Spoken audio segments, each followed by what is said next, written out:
This is another Snowy's reflection. And I've been thinking, there's this topic most people don't talk about.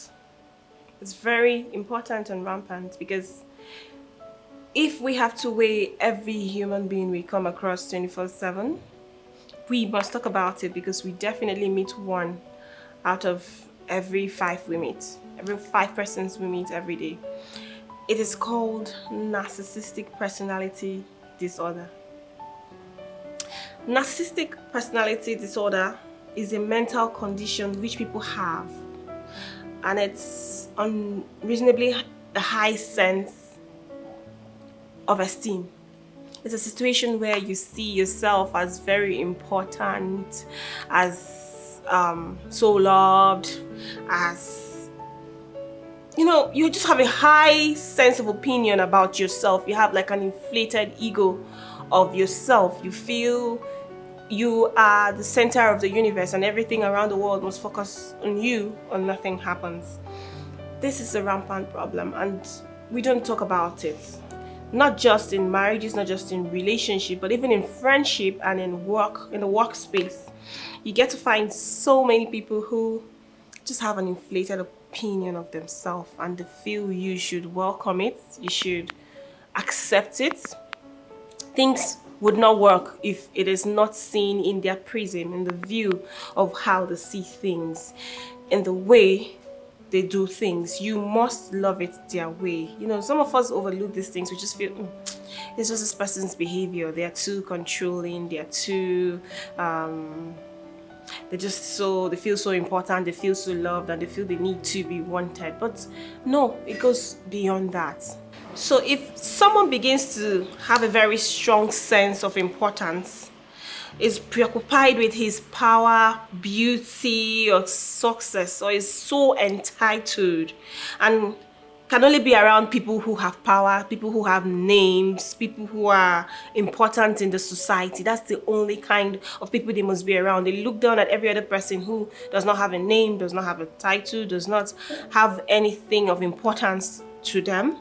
Or it's just exploitative in everything you do. You just want to get something off the next person. You just want to grab something from the person. Even if the person you have 1,000,000 and that person has just 200 naira, you're very comfortable with taking even 190 naira from that person. You just feel you're the only person that exists. This person can do whatever they want to do or they will always survive. You just have that people must survive, so I must feel myself in first before the other person.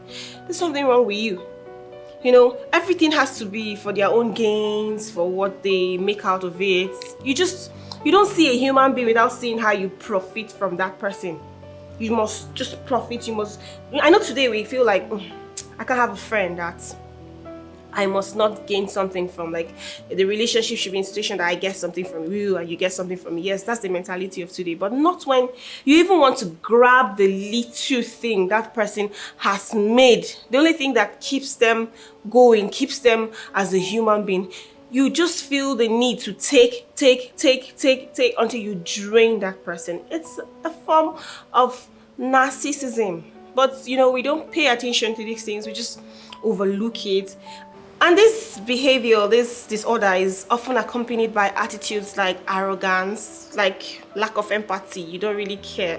Whatever happens to them, now life, it happen, it just happens, it just goes. You don't really care if that person is dying, if that person is going to lose their last form of living, if the person is losing their job. You have zero empathy to this person and you just feel the need to be admired constantly. You walk into a room and there's a conversation, you just want to be the only voice heard in the room. You just want to be the only person that everybody says, oh, she looks cute. You can't even give compliment to the next person, even if the person's beauty is like, let's say the person has like 20% beauty, because you just feel the person is ugly in your head and you just don't see the need to even compliment a little thing to make that person comfortable being around you. You just feel like, if this person is 20, I must be 150. It's like a ginger for you. You must feel the need to always top in a room. Your voice must be over everybody's voice. Everybody's story is not that important except your story. Guys, check it though. If you're always in a circle of people and one person just wants to constantly sit above every other person and just wants to be the only dominating person, whose story is sweet, whose love life is sweet, whose children are the best, who wears the best, who does this, better run for your life.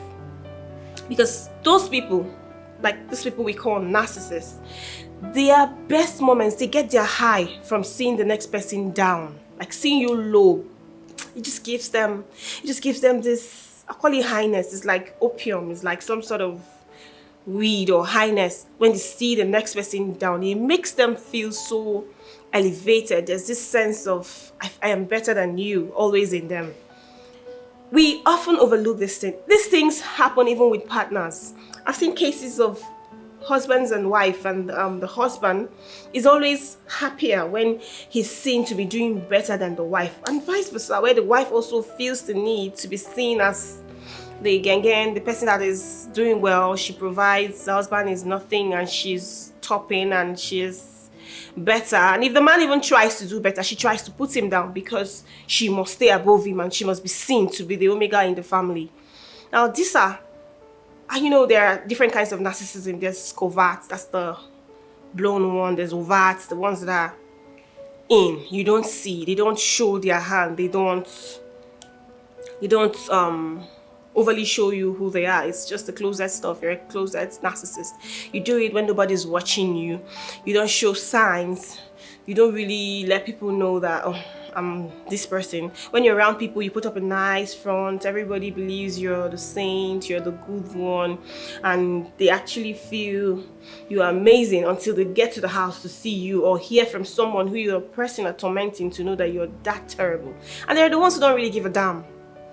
They are very, very openly narcissists. They just want to be who they are. It's all these people that say I am who I am. I don't have any, I can't say otherwise. I can't do otherwise. I'm sorry. This is the way I'm created. They don't mind oppressing the next person and they just feel this is who I am. Deal with it. If you can't deal with it, you forget it. You know, there's no desire for any emotional intimacy with people like this. They don't see the need to create an intimate relationship with you because of this unrealistic sense of entitlement. They feel they're so entitled. Everything should come to them. They are super, hey, yeah, we don't care. I don't care about anything. And you know, these people are very attracted to the strong ones. They are attracted to people that have something going on. They don't like a nobody. They don't like someone who does not have, who's not something, who has not worked so hard, who's not strong-willed. They like that person who's very strong-willed, that person who's talented, who has something going for them. So for them, it's like a competition. And they are just people that would like to rub off that person's goodwill, that person's strong will on themselves, so that it's a reflection. If you look at that person, you can see that person. There's always something from that person that rubs off on them.